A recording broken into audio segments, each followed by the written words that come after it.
झाड़ जंगल पहाड़ कंदराओं में रहने वाले उन आदिवासियों के लिए एक क्षति है। गुरुजी एक ऐसे शख्सियत थे जिन्होंने एक उजाला का एक रास्ता दिखाने का काम किया था और आज गुरुजी के नहीं रहने से यह जो झाड़ जंगल वीरान सा हो गया है। आदिवासी परंपराओं के अनुसार हमारी मान्यता है कि हमारे जो पूर्वज हैं वो हमारे बीच में हमेशा से ही जंगलों में, खोह में, पेड़ में, पहाड़ में, नदियों के किनारे रह करके वो आशीर्वाद अपने लोगों को देते रहते हैं।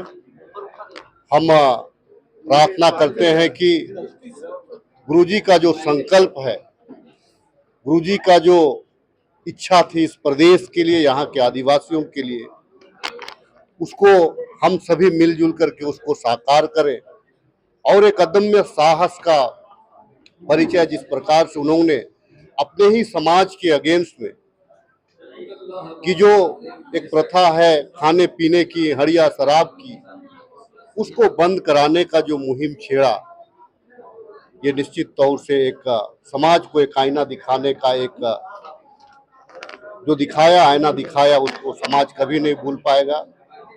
हम सभी कांग्रेस पार्टी की ओर से हम गुरुजी को श्रद्धा सुमन अर्पित करते हुए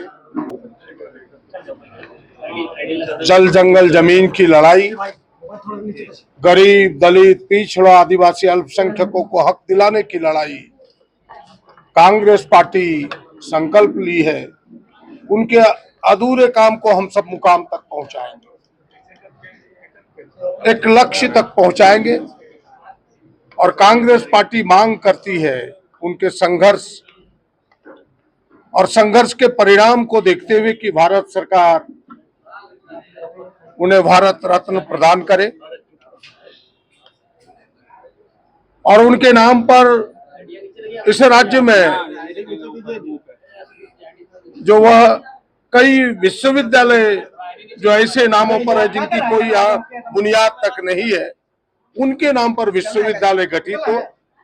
और हमें लगता है कि यह कांग्रेस की पुकार है, यह कांग्रेस की मांग है और एक बार फिर से कांग्रेस के तमाम जनों की ओर से, पार्टी की ओर से उन्हें श्रद्धा सुमन।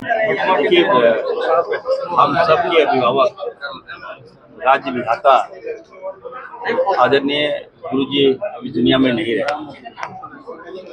और जिसको लेकर न केवल झारखंड बल्कि पूरे देश में मातम छा गया। जैसा कि आप सबको मालूम है कि अगर आज गुरुजी नहीं होते, उनकी तपस्या, उनका त्याग नहीं होता, उनका बलिदान नहीं होता, उनकी लड़ाई नहीं होती, तो हमें झारखंड नहीं मिलता। और अगर झारखंड नहीं मिलता तो यहाँ पर आपको इरफान अंसारी नहीं मिलता, यहाँ कोई विधायक नहीं होता, कोई मंत्री नहीं होता, कोई सांसद नहीं होता। आज अगर हम लोग बन रहे हैं, विधायक बन रहे हैं, मंत्री बन रहे हैं, सांसद बन रहे हैं, मुख्यमंत्री बन रहे हैं, ये देन यदि किसी की है तो आदरणीय शिबू सोरेन जी की देन है।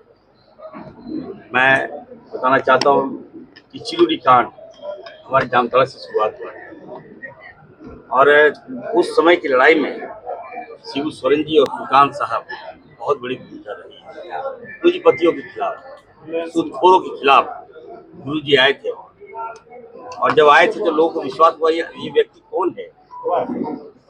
और वो वहां पर जब पूंजीपति लोग गोली चला रहे थे तो उधर से मैथन डैम है वहां से निकले वो और वहीं से तीर चलाना चालू किया। और पूंजीपति बनाम गुरुजी आदिवासी दलित अल्पसंख्यक एकदम तीर चला, इधर से गोली चला।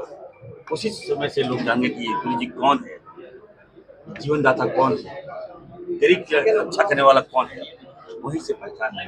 तो योद्धा थे वो हमारे और उनका निधन हम सबके लिए बहुत बड़ी क्षति है।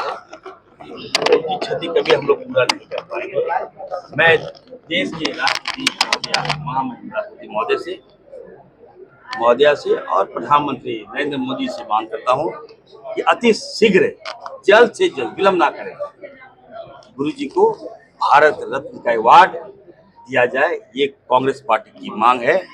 हमें लगता है कि उनको भारत रत्न मिलेगा तो निश्चित तौर पर सच्ची श्रद्धांजलि। बहुत बहुत डिप्टी देखे होंगे कि हिंदुस्तान में ये पहला अवसर था कि जिसोम गुरु के निधन के बाद झारखंड के सभी निजी विद्यालयों ने स्वेच्छा से अपने विद्यालयों में छुट्टी घोषणा की और शिबू सोरेन जी को श्रद्धांजलि अर्पित किया। हमने पासवा ने यह निर्णय किया है कि हम अपने स्कूलों में शिबू सोरेन की जीवनी को लेकर बच्चों को बताएंगे, ताकि हमारे आने वाली पीढ़ियों को ये मालूम होना चाहिए कि शिबू सोरेन का व्यक्तित्व क्या था और उनके संघर्ष की दास्तान क्या थी। ताकि और इस बात को लेकर हम बहुत जल्द माननीय मुख्यमंत्री शिबू सोरेन जी से और जो वर्तमान में शिक्षा मंत्री जी का प्रभार देख रहे हैं सुदीप्तो सोनू जी से मुलाकात करेंगे और अनुरोध करेंगे कि झारखंड के पाठ्यक्रम में शिबू सोरेन के व्यक्तित्व को लेकर पाठ्यक्रम में शामिल किया जाए।